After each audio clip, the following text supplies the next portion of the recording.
Today's episode of the Counselling Tutor Podcast is sponsored by Web Healer.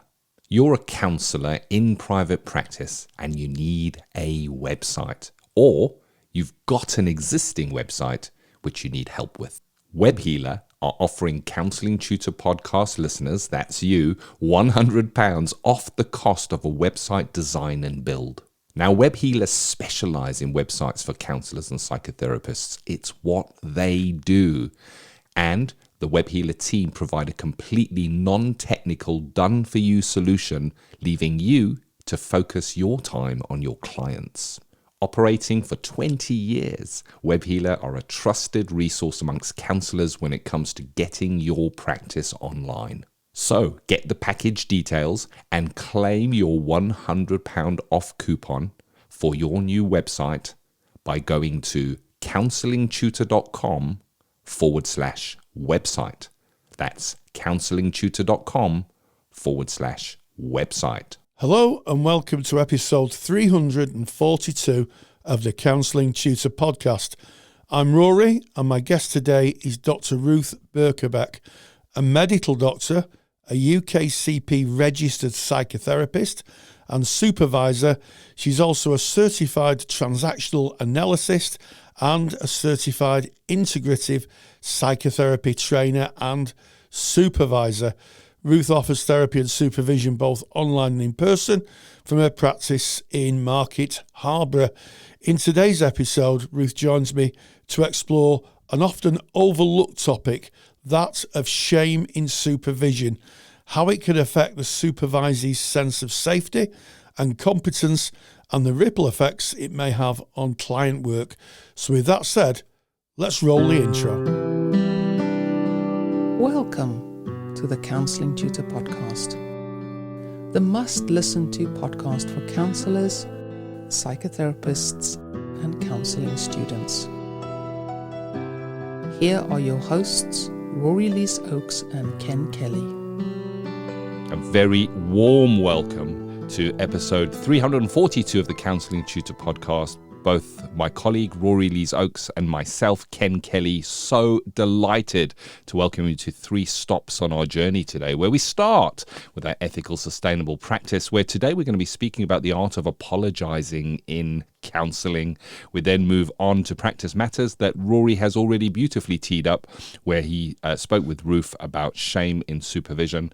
That's worth sticking around for. And then we go into seeing you, students, on your formal journey in our student services, where today we're going to be speaking about creative learning in an academic break. If you're listening in real time, close to a break right now, and you may be thinking, what am I going to do? How can I use that time constructively? And we're going to share some thoughts on that one. But I guess starting us off, Rory, that ethical, sustainable practice of the art of apologising in counselling.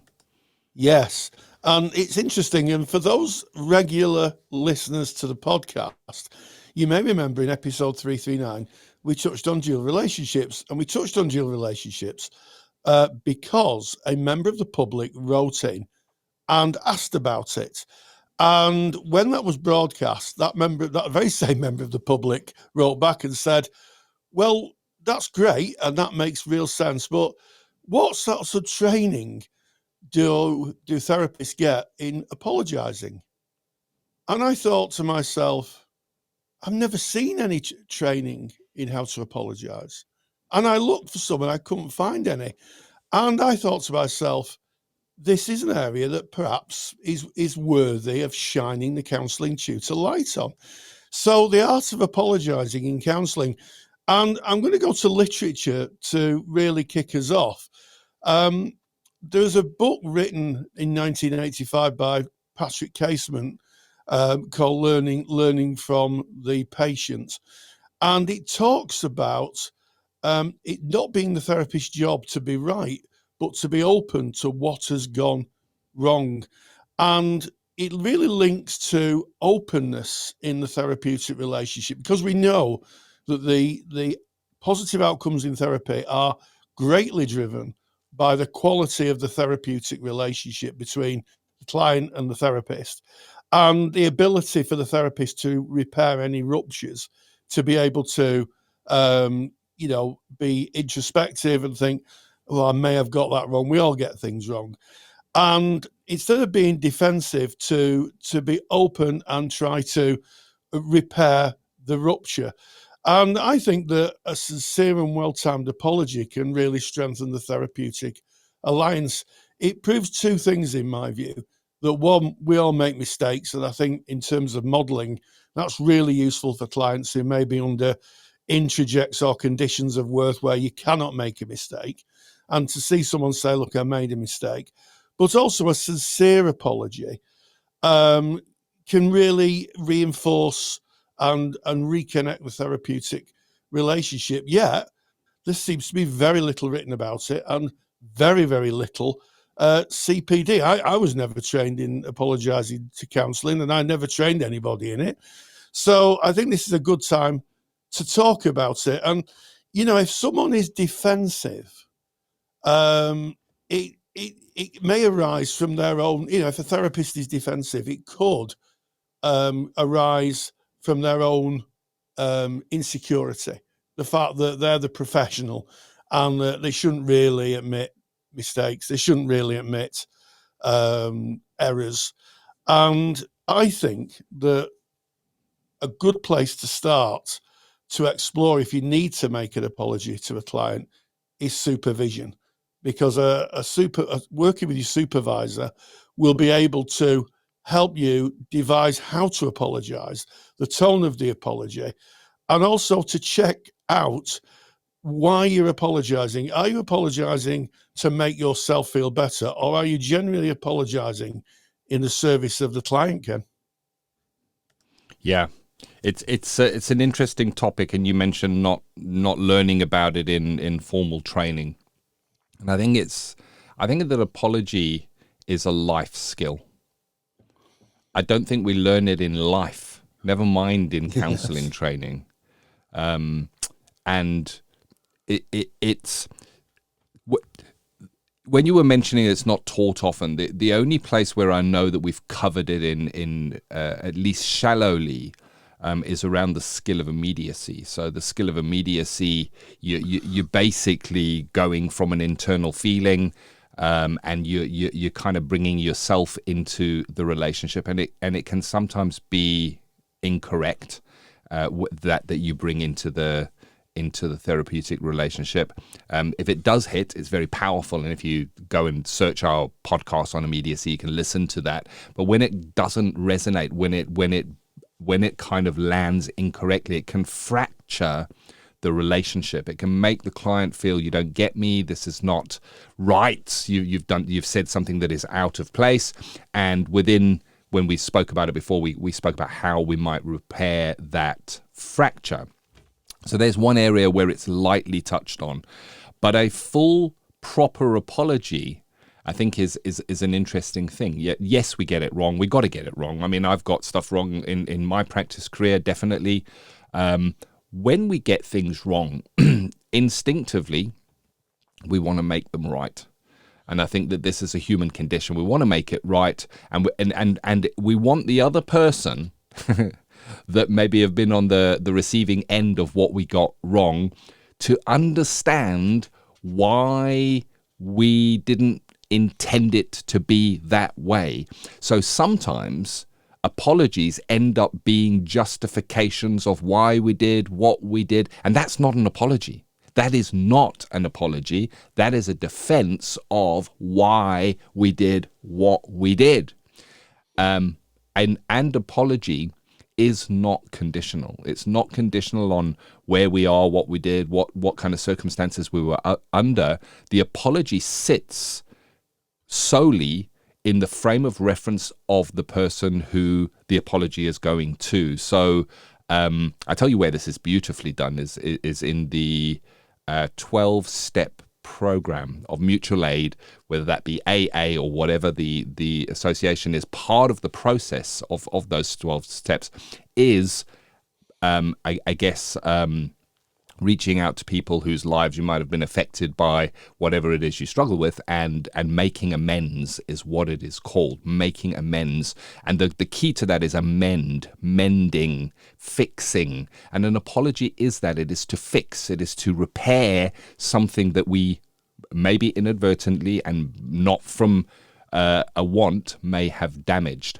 And I think what's really interesting here is to not go to a defense, but to admit what our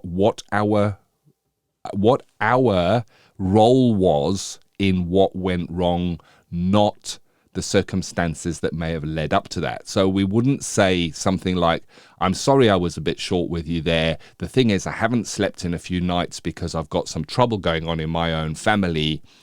There I'm defending. I'm now saying because of this, which is my stuff, more like, I am so sorry that I was short with you just then. I can see that's had an impact on you. It's kind of left a feeling here in the room that I recognize that I am responsible for, and I wonder how we might set to repair that. Notice the difference in the two apologies. The one points externally to myself and tries to justify why it is. The other one invites the client in. I'm taking full responsibility for what happened, and I'm asking them how we might overcome the challenge, Rory. Yeah, absolutely. And with some apologies, there can be like an excessive apology. I'm the worst person ever, which means that what you're doing is you're transferring the distress and burdening the client with it. So the client thinks, oh, I made the therapist feel really, really bad about themselves. We don't want that. We don't want clients to be worried about speaking in case they upset us. So I think that there are some principles of a meaningful apology. And I think it starts off by clarifying your intention. Being honest and saying, look, I want to apologise because I can see that what I did has impacted on the work we do together and the relationship we have. And I'm really, I think, first and foremost, being really intent on the person sat in front of you. The apology isn't to relieve your discomfort. It's not to make you feel better. It is to acknowledge what went wrong. It is to speak about it, not hide it, to be open, to be non-defensive, and to start off by saying, this is what I did or said, and this is how I think it might have affected our relationship and our work together, and start from that position, and also acknowledging the impact. So, I think that sometimes if we do make mistakes and we don't correct them, what will happen is clients will withdraw from the relationship. They either may not come back, or they may be very guarded in what they say. That openness to experience that should always be in the therapy room from the client's perspective, to be able to share what's immediate for them, disappears. They're not going through a filter of expressing emotion. They're going through a filter of thinking about what they say in case it causes more offence or to the therapist, or that the issue that started off with the therapist wanting to offer an apology is reignited. And also think acknowledging the impact, clearly state what's happened and how you think it might have impact. And crucially, reject the urge to justify. If you start to justify, what you're doing is you're diluting the apology. You're saying, I'm sorry, but, and also be very clear, use I statements. I said this, I did that. And I think it conveys responsibility for you, the therapist, without putting the burden on the client. And it asks you to take ownership. I think an I statement invites an ownership. And from there, I think it's about inviting a response, saying, this is where I am, where are you? And that is how dialogue works in therapy. That's how open dialogue works. And then if you invite the client to respond and you're not being defensive, you're not practicing defensive psychotherapy, then they're more likely to talk about how it impacted on them And then you've got the basis of a conversation. And also, when you apologise, if I've done something wrong in our house, the response is, "Oh, it'll be all right. Don't worry about it." You might not get forgiveness from a client. They may not forgive you. So don't expect it. And I think also it's about tolerating the discomfort of apologising. It may feel, from a therapist's point of view, very, very, very uncomfortable. And I think you've got to lean into that. You've really got to lean into that. But I do think before you go down that road, the best place to start is in supervision, Ken. Go to your supervisor, discuss what's happened, and work out with your supervisor how to formulate that apology. And hopefully a good supervisor will say, that's a client-centered apology, or that seems to be a therapist-centered apology. And we don't want therapist-centered apologies. We want apologies that are client-focused, that acknowledge the impact on the client. And I think, Ken, supervision is a really good place to start. It is. And I just want to go over the points that you've just mentioned, the principles of a meaningful apology. It's 1, 2, 3, 4, 5, 6, 7, 8 points. They are in the handout, and I'm going to repeat them. Rory's gone over them, but there's the point and then a little bit of a description of that. So it's clarify your intention. That's the starting point. Why are you apologizing? What is it that you're hoping as the therapist to gain from that apology? And it may be that you are looking to repair the relationship.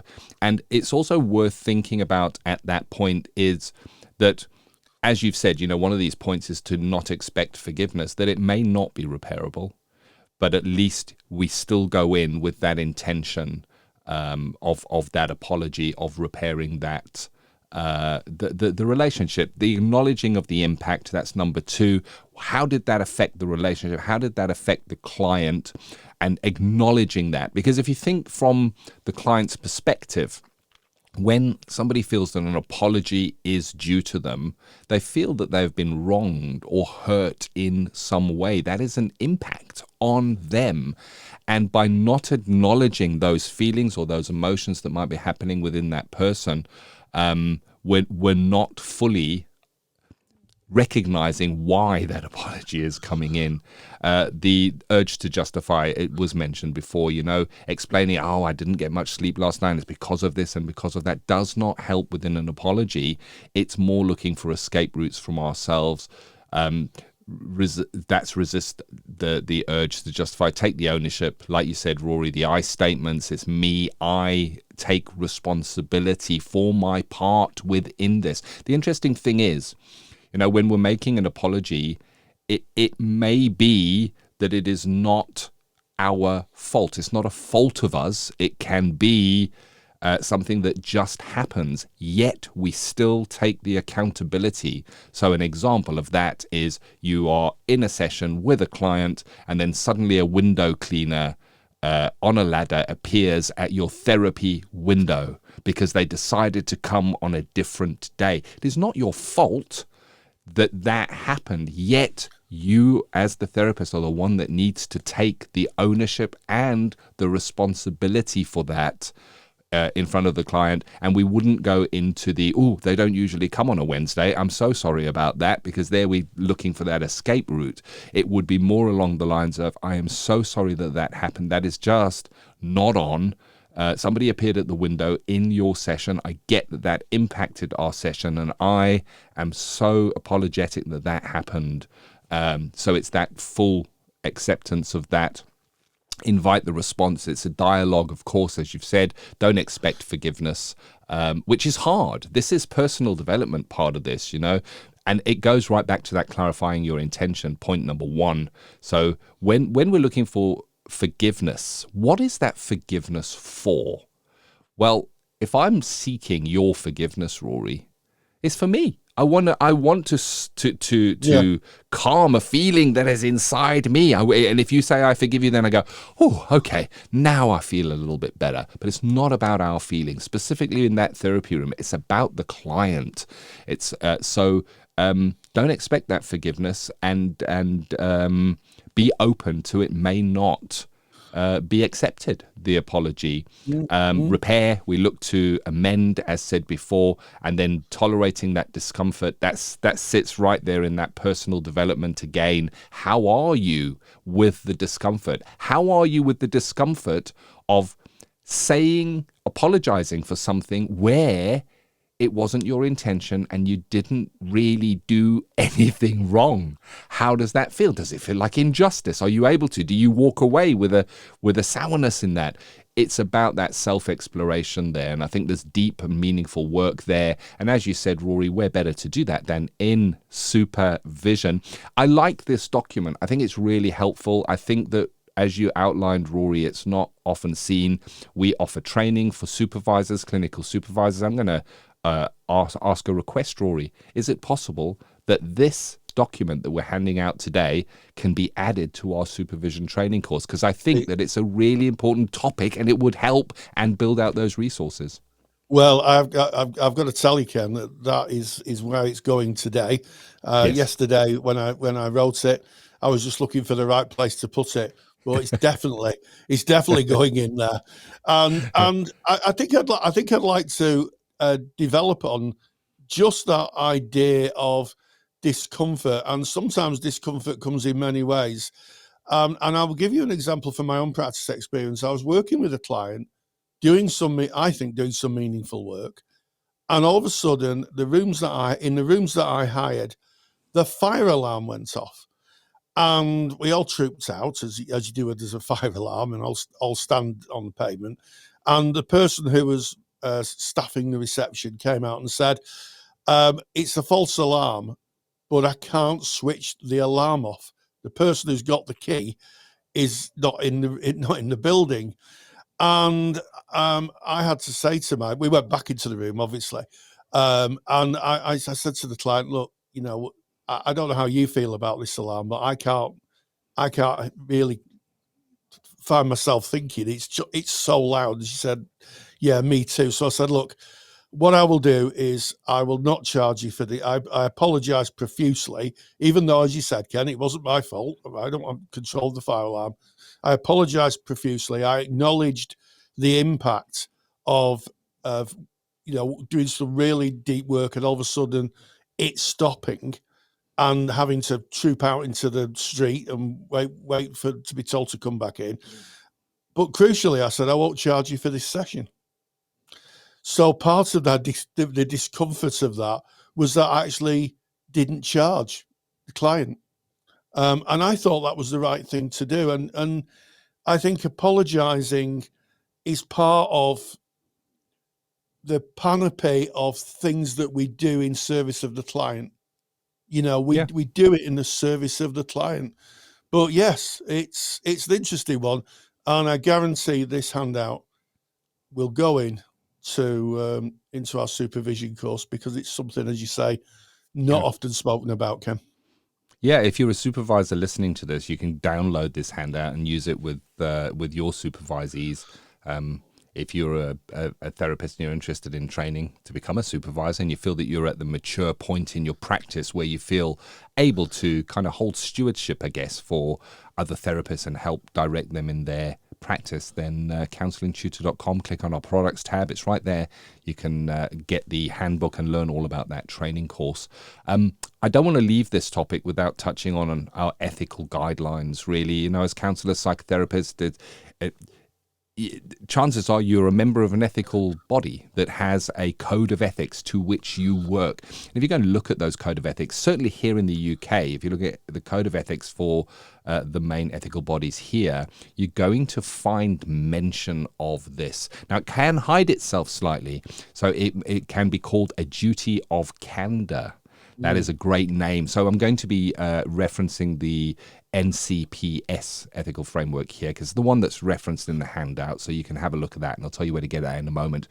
But we are called upon, something happens in therapy to be open, honest with our client as soon as we know.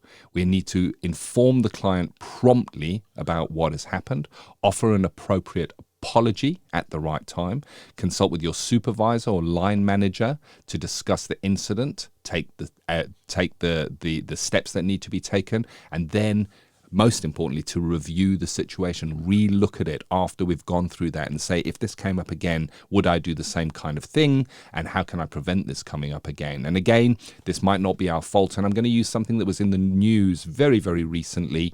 There was a massive data breach of a store here in the UK called M&S or Marks and Spencer's, where their system was hacked and it was held to ransom, and literally hundreds and hundreds of thousands of clients' details were taken. Names, addresses, telephone numbers were taken.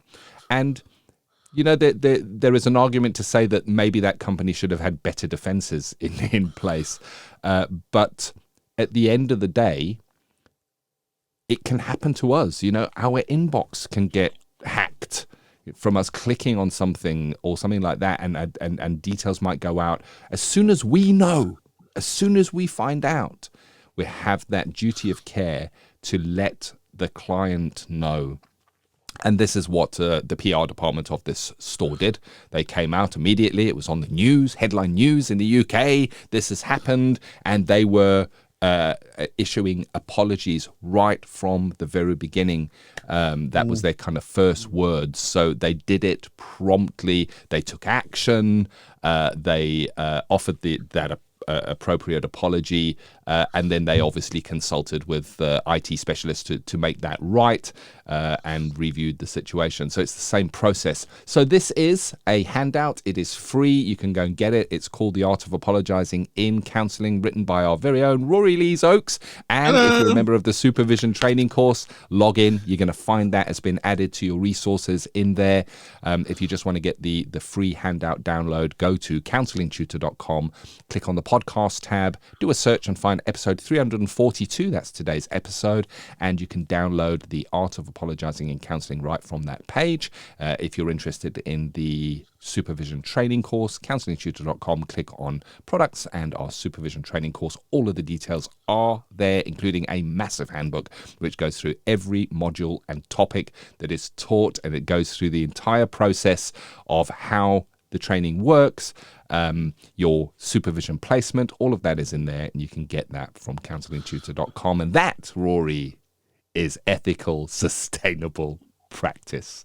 And that brings us now on to Practice Matters, which is the CPD section of the Counselling Tutor podcast. It's where we get in experts to talk about their areas of passion, interest, research, deep dive, whatever that may be. I know, Rory, you beaver away feverishly finding the right people. I know when you go to conferences and research conferences, your main aim is to find the people that are experts in certain areas. And today you spoke with Ruth on shame in supervision, which I know, keeping with that thread of supervision, is a massive topic. It is, and you spoke about conferences. I know Ruth Birkbeck. We've met on a number of occasions. I saw her present a lecture and a workshop at a conference I attended called Shame in Supervision, and it was so impactful. I thought we have to have her on the podcast. I spoke with Ruth about shame in supervision, and this is what she had to say. Practice Matters is proudly sponsored by the Counsellor CPD Library. To access top quality, relevant continuing professional development for your practice that you can do at a time that suits you, and all for less than the price of a cup of coffee, visit counsellingtutor.com. Supervision is the lifeblood of our profession. It's an ethical imperative, a space where we can share our work, seek support, and explore specific aspects of client presentations with a more experienced colleague, all in the service of our clients. When done well, supervision can be both supportive and restorative. However, when a supervisor shames a supervisee, it can lead to withdrawal and shut down. Today, I'm joined by Dr. Ruth Birkbeck to explore what shame in supervision looks like and what a supervisee can do when it happens. So, Dr. Birkbeck, thank you so much for joining us. Hello, Rory. Thanks for having me here. Oh, it's an absolute pleasure. And I saw your training. I went to a supervision conference recently, and you were doing training on this, and it was so impactful, not just to me, but for the rest of the delegates. And it really struck me. It's something that perhaps isn't really discussed widely in the world of counselling and psychotherapy, but something that happens maybe a little bit more than we would like to think. Would that be accurate, do you think? I think it is, Rory, and it's probably even more frequent than we can think about, considering that when supervisees get shamed in supervision, they don't speak about. They are too vulnerable to say anything, and very often it goes unnoticed by the supervisor. Yes, absolutely.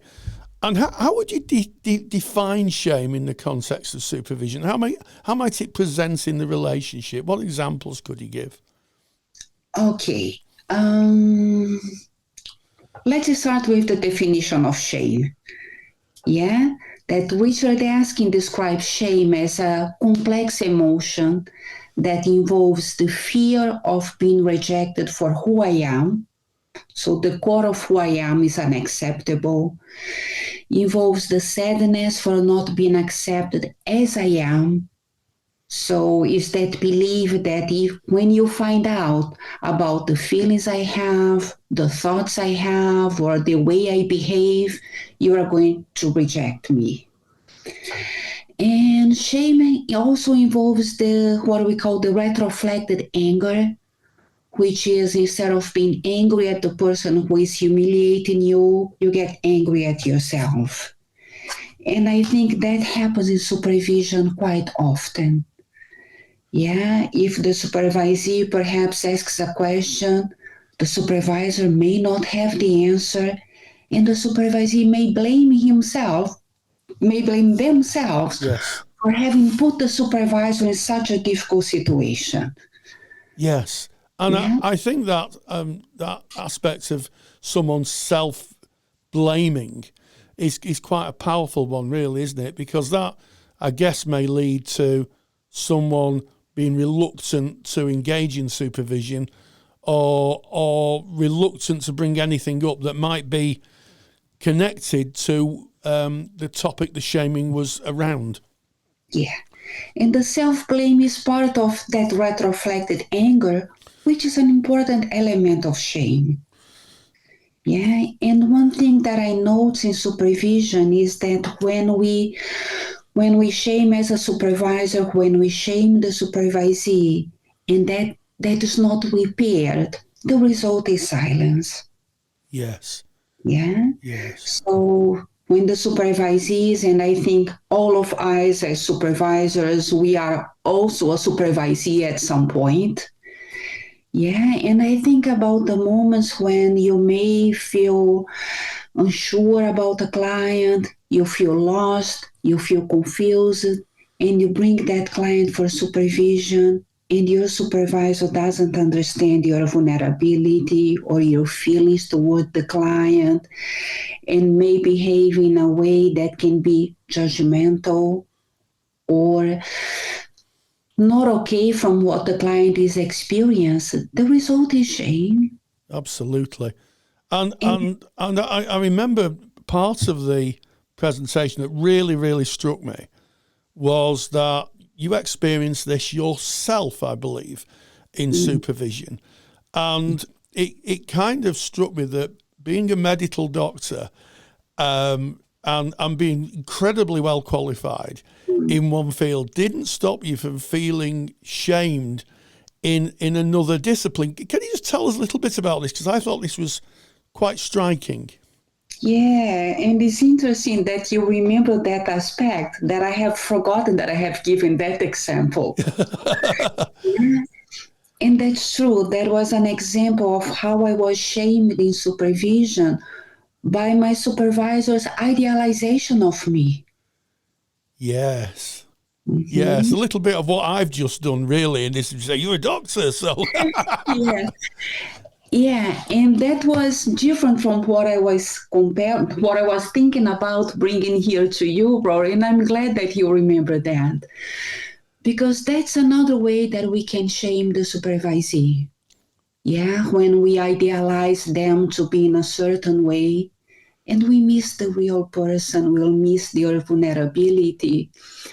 And in my case, I think I was shamed because my supervisor saw me as that very academic person who was very different from my supervisor at the time, was more as she used to describe herself, as more organic. yes. And she would go with the flow, and I was more academic, had more structure to describe my clients. And how many times I felt shamed for my way of being. Absolutely. And what struck me when you were speaking to us in that conference was that you seem to have a wonderful curiosity for the world. It comes across. I met you on a number of occasions, but I had the pleasure of being taught by you in that session, and it seemed that your supervisor tried to attenuate your natural curiosity, and I thought that was terrible, because that's the whole point of us being therapists. We should be curious people.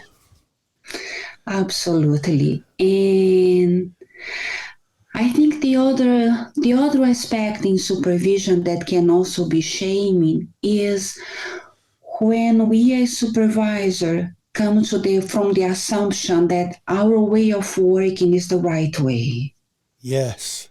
And we fail to understand that there are other ways, there are other styles of working. Yes, that we don't imprint our kind of way of being onto our supervisees. Yeah, and how often when we don't understand something, we assume that that's the wrong thing to do, or that's the wrong way, simply because that's different from our way of doing it. Yes, absolutely. Could you give us an example of that? Because I think that would be useful for the listener to understand that kind of dynamic. A supervisor may have. Would that be in the intervention, or would that just be in the relational approach, or would it be both? I think that could be both.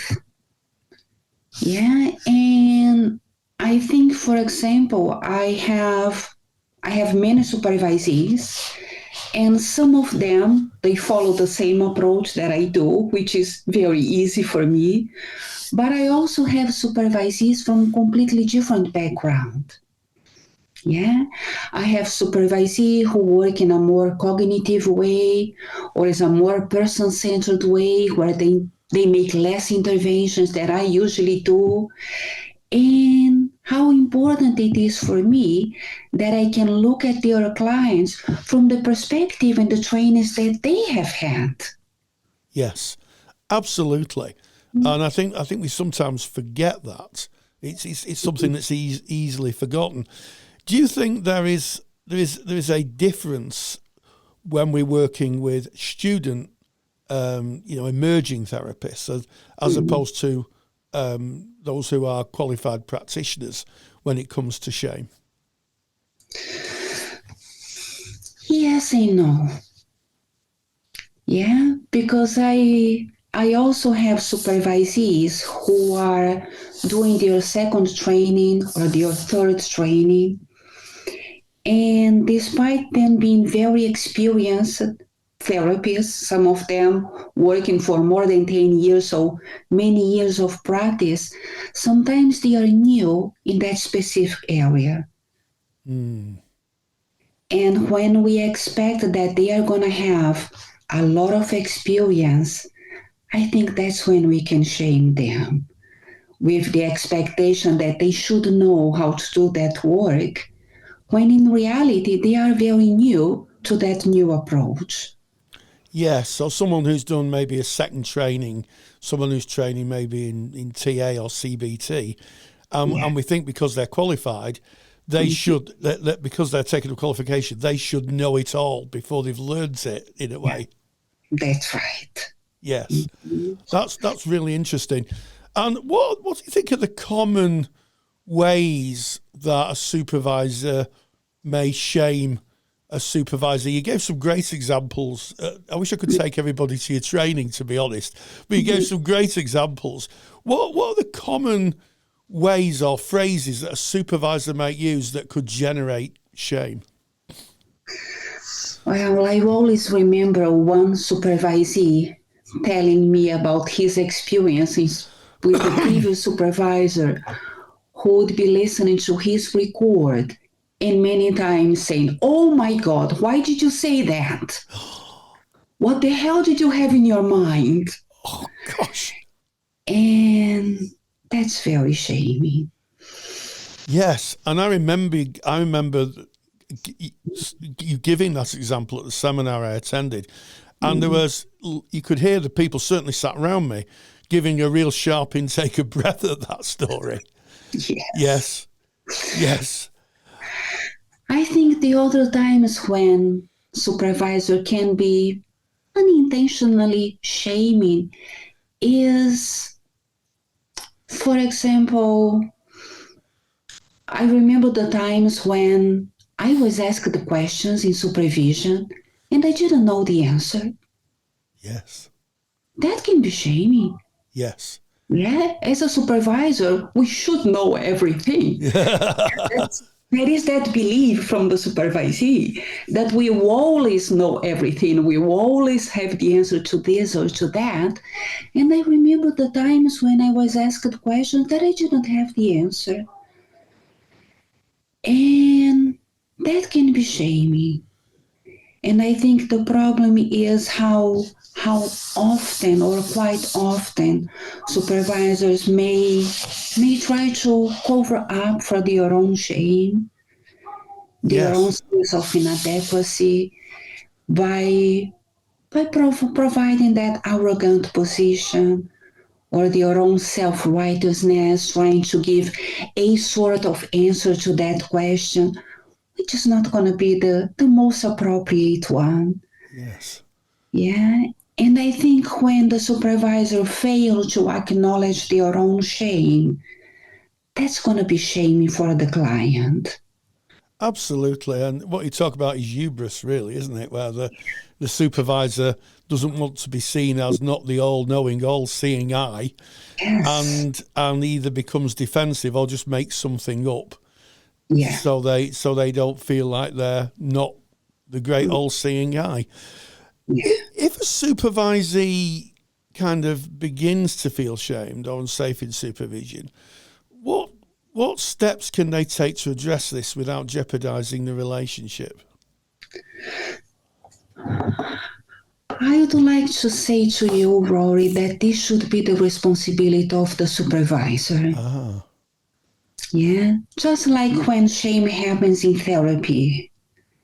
It's not the responsibility of the client to say to the therapist, "You shamed me." But I think it's the responsibility of the therapist to be attuned to the client and to note when the client is shamed and to repair that. Yes. So it's a thought that I always have in my mind, how I may possibly be shaming my client or my supervisee.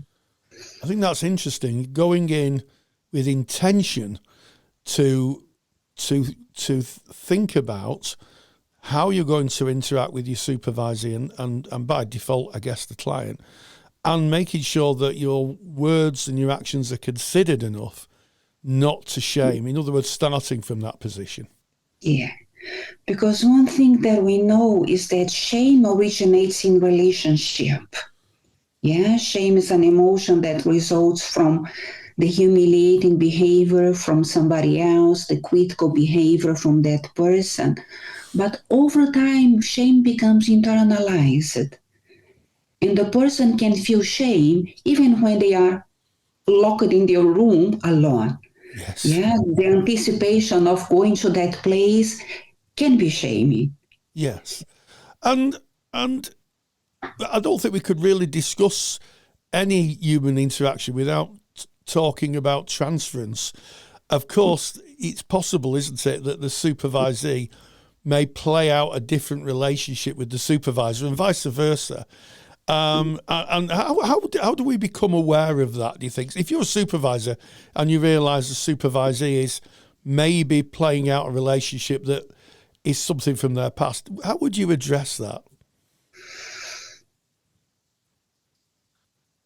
The first thought that comes to my mind when you talk about the transference, I think about the power and authority that can be transferred to the supervisor. Oh. Yeah.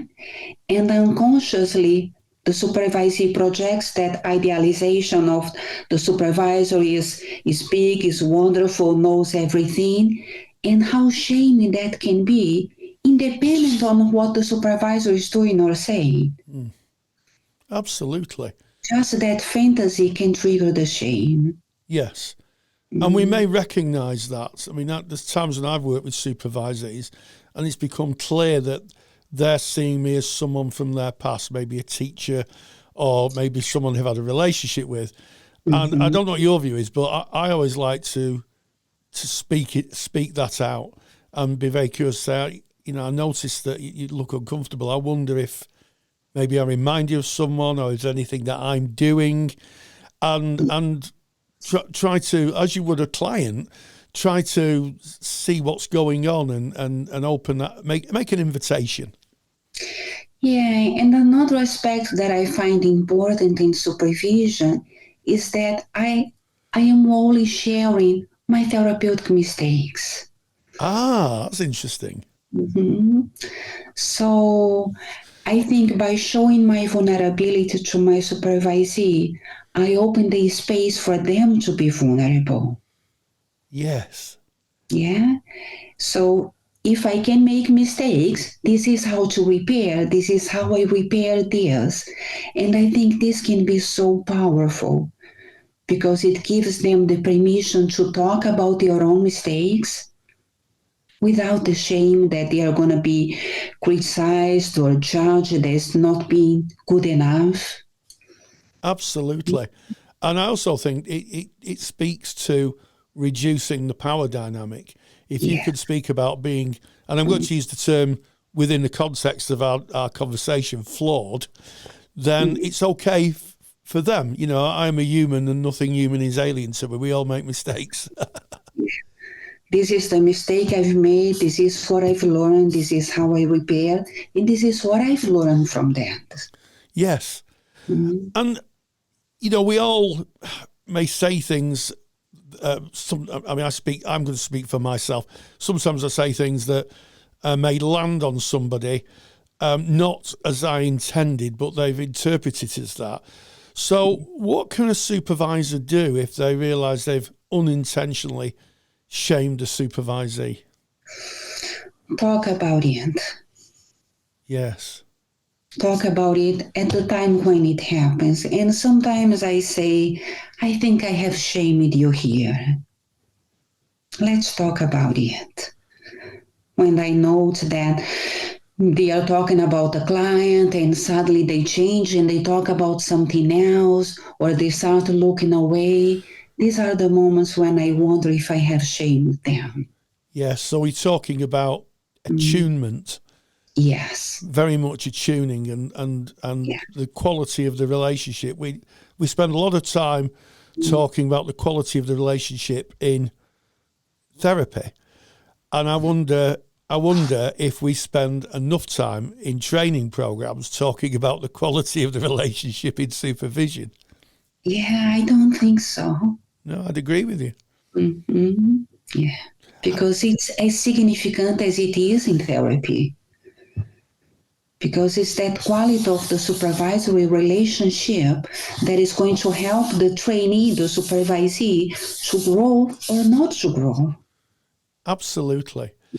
So as we come to the end of our time together, what if there's a supervisor or a supervisee listening to this and wondering, I wonder if I do that, or I wonder if I am the recipient of shame, what observations would you have to give, first of all, to the supervisor? To the supervisor, think about shame, because it's inevitable, it will happen.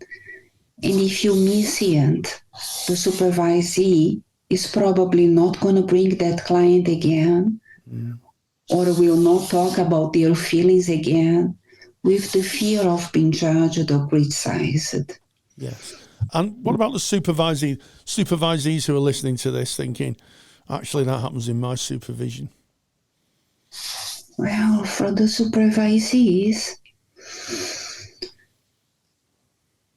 that goes with that challenge, Rory, that I think it should be the responsibility of the supervisor. Yeah. And because when the supervisee gets shamed, it's impossible to talk about their own vulnerability unless that relationship is a safe one. Yes. If it's a safe one, they can talk about. Yes, and I guess that replicates the client-therapist relationship. A client may not say, I felt shamed in therapy.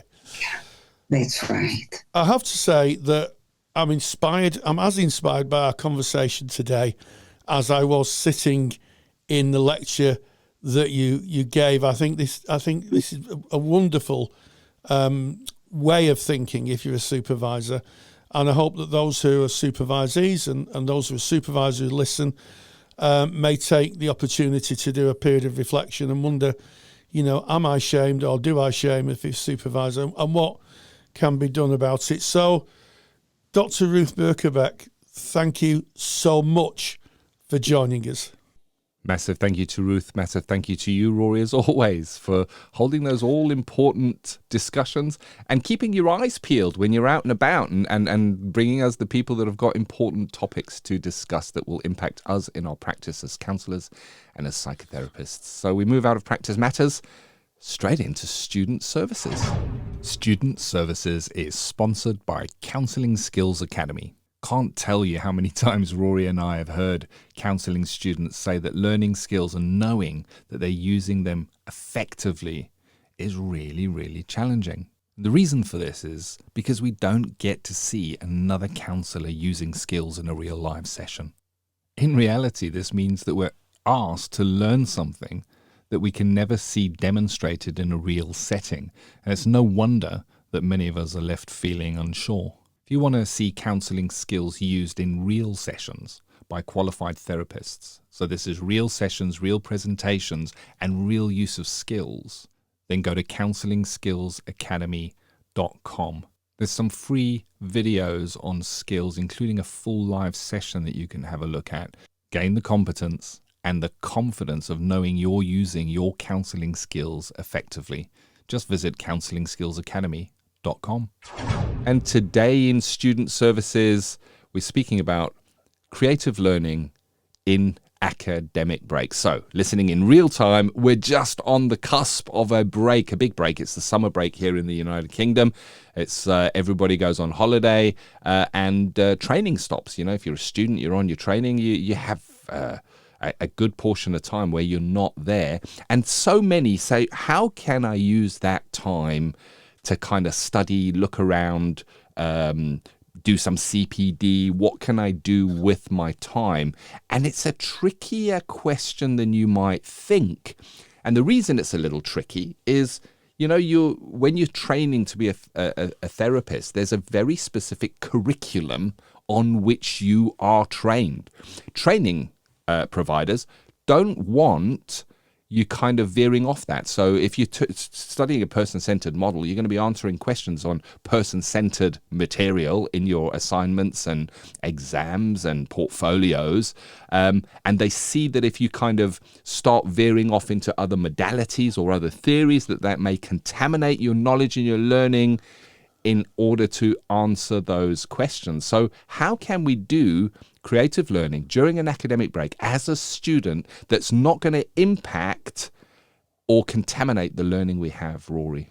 It's a very good question, and you're absolutely right.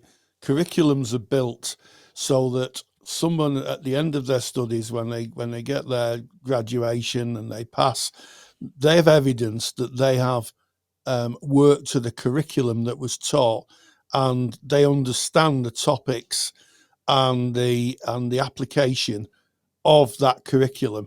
So we don't want people going off at half cock, as we say in Manchester.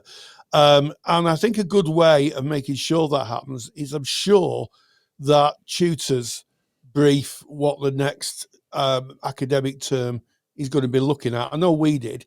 We with academic breaks, we gave the students a bit of food for thought. We would say, I think if memory serves me correctly, we did advanced skills in the second year of the diploma, and we talked about advanced, you're using advanced skills and what those look like and what was needed in the assignments. And, since we taught, the technology that's available pretty much free for students to access is incredible. I'm thinking about WhatsApp groups, I'm thinking, or social media groups which are closed. People could go in, discuss, even things like using online video platforms where people meet up in groups, where you could practice things. So I think it's really important that if you are a student and you don't want to lose momentum, I always think that learning is a bit like pushing a wheelbarrow up a hill. When you start, you've got an empty wheelbarrow, and then the tutor puts information in, and as you push it up, it becomes heavier as you try to digest the information. And when you get to an academic break, you put the wheelbarrow down and run off, thinking, great, it's holiday. The wheelbarrow can sometimes slide back down the hill, and you eventually end up pushing it back up again. So my view would be, try to find out what is being taught in the second year, work with your tutor and say, what can I read, watch, practice over the academic term, the academic break, so that at least when I come into the classroom in the new academic year, I've kind of got some information. It's not going to be all new information. I'm going to be like a rabbit in the headlights. And I think if you get together with groups, collective groups of learning, agree to meet up. You don't have to meet up every. We were taught every Wednesday. You don't have to meet up every Wednesday, but once every so often, just to share information, just to talk about the information. I think it's really, really, really, really helpful, because when you come back into the next academic year, you're prepared. You may have gone through the reading list, or you may have looked at some of the criteria, or even started to sketch out some of the answers to the questions. Always useful to be doing a little bit of studying in an academic break, Ken. Yeah. So avoid looking at models that you're not studying Yeah. or theories. And there's a very good reason for this. If you've been a long time listener of the Counselling Tutor Podcast, Rory and I have spoken about many, many different theories. And we often say how similar they are, different wording used for almost the same kind of thing, the same kind of presentation, because the human condition is the human condition. So whatever theory you're looking at it from, we're still seeing the human condition. We might just have different names for it in the different theories. And by looking too deeply into alternate theories other than our base theory, this is while we're studying, not when we've graduated, just when we're studying, we may stop picking up language that finds its way into our assignments that is not from our theory, because it kind of means the same thing and it's from something else. So it can contaminate. So there's the one thing. Rory, you've mentioned something that is an area where you can dive as deep as you like. And it doesn't matter whether you're right at the beginning, doing an introduction to counselling on a level 2, or if you're at master's or PhD level and you're looking for an area to dive into that's not going to contaminate, and that is the area of skills. You know, as a counsellor, you've got your theory, you've got your practice-related information, and that may vary from counsellor to counsellor. But the one thing that doesn't vary that much is the fact that at the end of the day, we're going to sit in a room or maybe in an online environment, and there's going to be a client there, and we're going to have to be with them, hear them, hold them, actively listen to them, and respond to what they're saying. And yes, the theory underpins that, but it's the skills that we use within that room. And you can delve as deep into skills as you like, no matter what the level of your training, and it will not be a waste of time. It really won't. And I know many qualified professionals that have been counselling for 10 years plus who still will focus on skills work to enhance and develop those skills, because it's like anything. The more you practice it, the more fluid, I guess, it becomes. And then another area that is interesting to look into is, where is your special interest? Is there a special client group that you one day intend working with? You might want to do a little bit of CPD about what it is like to work with that client group, what kind of presentations you might see, what are the best ways of working with that client group. And that is kind of looking at your future career. So there's nothing to stop you going, you know what, I actually want to work with children and young people, but I know I can't at the moment because I'm still doing my course, but I wonder what that looks like, and then go and do a little bit of CPD within that area. It would stand you in good stead and give you an idea of, yes, this is a match for me when I graduate, or no, you know what, that's not what I thought it was. I'm interested in a different area. And of course, we have we put together a student library. So here's the shameless plug. We put together a student library. It's called Counselling Study Resource. It was built by Rory, myself, and a massive amount of external providers putting information in there. And what we've specifically done is put in hand-picked CPD, because we also run a qualified practitioner CPD library that is only for qualified therapists. And it contains some heavy presentation material that is not appropriate for students. But what we have done is handpicked some CPD in special areas like walk and talk therapy, equine therapy, working with grief, working with children and young people, just those basic overviews of different areas of working. And that's been put into the student library, and it's there for this very reason, of being able to look and say, where might I go next? I think another thing in that student library, Rory, is we have pretty much the course materials, lectures on the course materials that the awarding bodies put into assignments on a number of different modalities. So if you're on a person-centered course and you've just finished a level 3 and you're about to go into a level 4, if you're a member of the student library, you can log in, look up person-centered, and you can watch the lectures on the theories at the relevant level that you might be going into. So there's one way. That's preparing for the next stage of your training. The other idea is recap what you've already learned.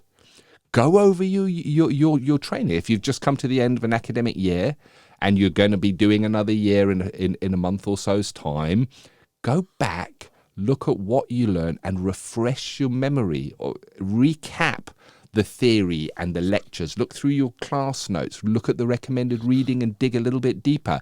If you're a member of the student library, log in and do some lectures on the very topics that you have covered, because it's only going to strengthen you going forward. Because here's a secret. Here's the secret. Rory and I know this because we trained counsellors at practice level for a number of years. And here's the secret. When you're training to become a counsellor, if you're focusing on a specific modality, you keep on revisiting that modality again and again and again, just at a bit deeper level. So you might learn in let's take person-centered, for example, you might learn about Carl Rogers and who he was and what he did, and you might learn about a little bit of his theory on a lower level, like a 2 or a 3. But when you go on to level 4, level 5, into degree, you're still going to be learning about Carl Rogers. You're still going to be learning about the same theories. You're just going to be digging a little deeper into them. So it's worth looking at those theories, recapping them, so that you have a really solid base to build on as you go forward. And I'll leave you with one last thing from me. If you've got some downtime, don't forget self-care. You know, it's great to go. And I do understand that sometimes you put the wheelbarrow down and it slips back a bit, but sometimes we need to step away and gain perspective and put it all down, take some deep breaths and prepare and re-energize ourselves for the next step. And I'm very happy to say, both on counsellingtutor.com, loads of free resources on personal development. And if you are a member of the student library, there's a whole section on your personal development that you can look into. And that's another area where you can never go wrong. You're not going to contaminate your learning journey by focusing on your own personal development. All that's going to happen is you're going to develop. So there's some thoughts from me, Rory.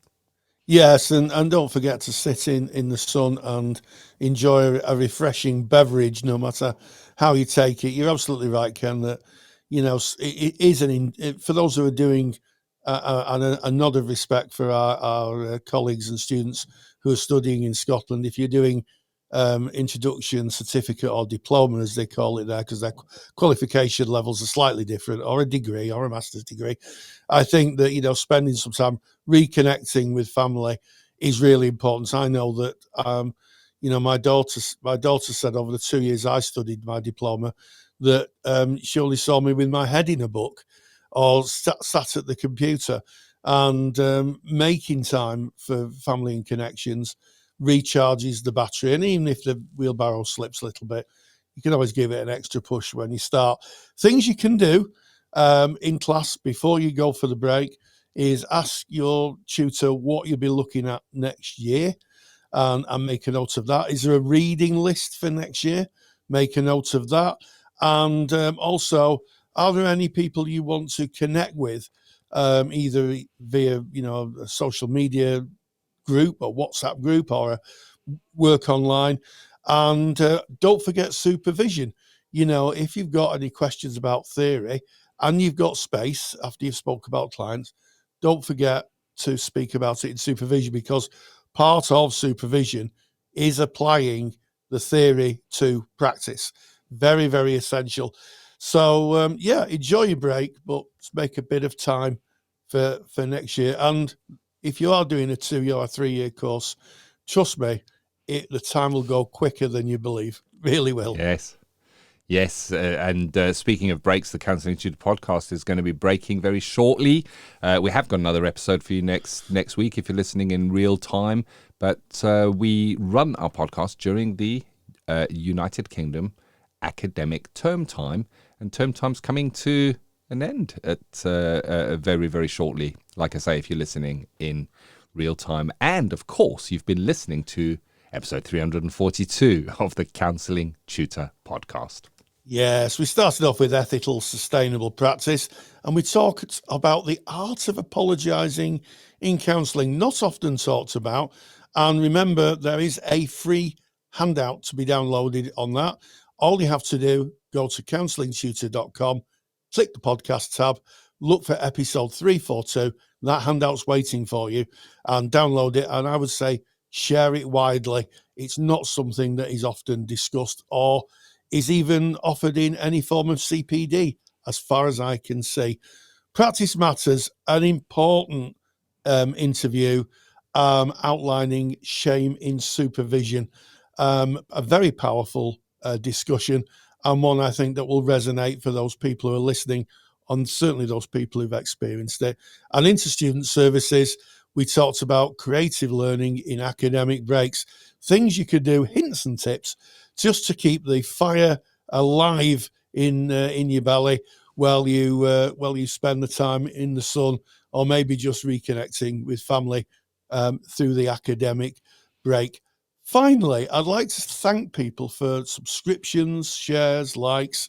They really do mean the world to myself and Ken. And if there's anything that you've listened to today that resonates with you and you think a colleague or a peer might be enriched by it, please share it, because that's That's how we get the information out.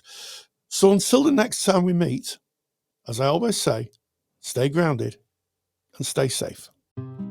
Take the stress out of your counselling studies and get the support of Rory and I by joining us in the Counselling Study Resource. Counselling Study Resource, or CSR for short, is the world's most comprehensive assignment guidance and study support resource for students just like you of counselling and psychotherapy. See how Counselling Study Resource can help you. Visit counsellingtutor.com. That's counsellingtutor.com. Thank you for listening to the Counselling Tutor Podcast. Find the show notes for this episode by visiting counsellingtutor.com.